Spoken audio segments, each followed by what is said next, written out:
Yo, what's good, everybody? I hope everybody had the merriest of Christmases. I know I sure did, as Oda continues to drop that sweet.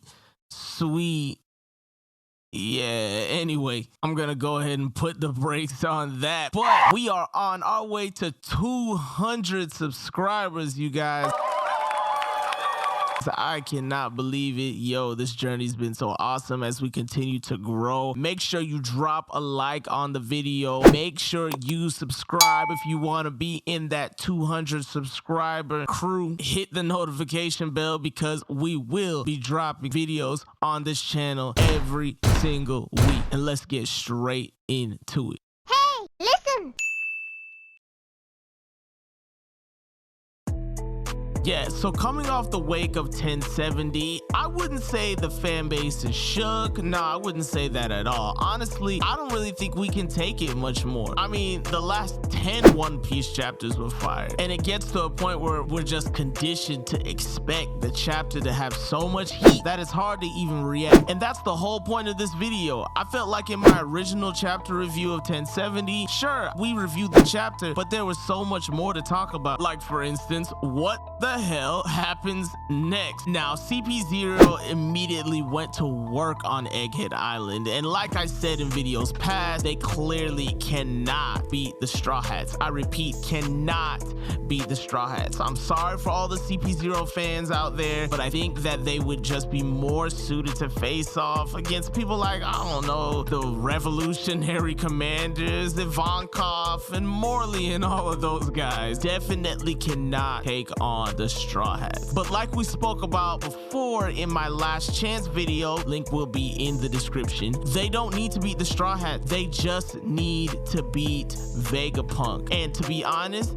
they've started off pretty good. I mean, Lucci alone took out Atlas and got the Seraphim on their side, which are two colossal wins considering the Seraphim are, according to Vegapunk, the strongest forms of humanity. That's right, they live, they breathe, they bleed, they'll grow up, and they will get stronger, much stronger. So I think the Seraphim are really around to stay, guys. I don't see them being cast aside like the Pacifista. Now, let's not forget, all the Straw Hats have to do is escape with Vegapunk, right? So the burden of this battle is definitely on CP0 to make this an interesting scenario. But wait, it gets better. Now, Uncle Kizaru is showing up, and I have to say, I really appreciate Kizaru's willingness to put in work. The man is always down for the cause. He put in work against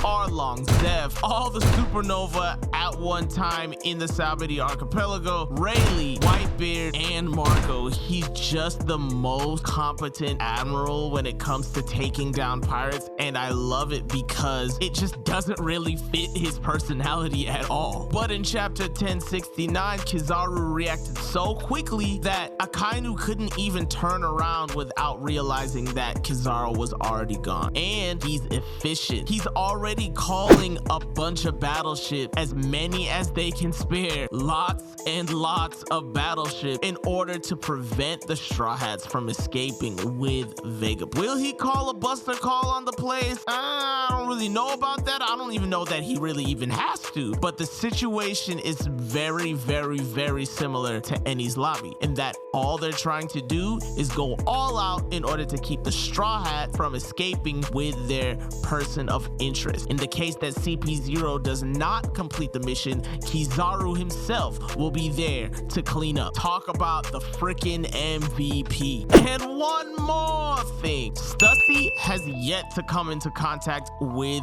Vegapunk. Now, we know that she used to be a part of Mads because of the cover page of 1070, but we have yet to get a gauge on just how Stussy feels about her Mads colleague. We know that Caesar hates Vegapunk. We know that Queen is intrigued with Vinsmoke Judge's invention. So we definitely have some sort of idea of how the rest of Mads feels about each other. Of course, we know that Vegapunk doesn't approve of a lot of Caesar's experiments, but we we have no idea how Stussy feels about them. Since she's been on Egghead Island, she says she feels nostalgic, and of course Stussy kind of has this weird blank smile on her face all the time. But that definitely tells me that Oda has something in store for this character that's going to be big and a major theme in this arc. I personally think she's another double cross waiting to happen, and that she'll probably turn cold on Rob, Lucci, and co at some point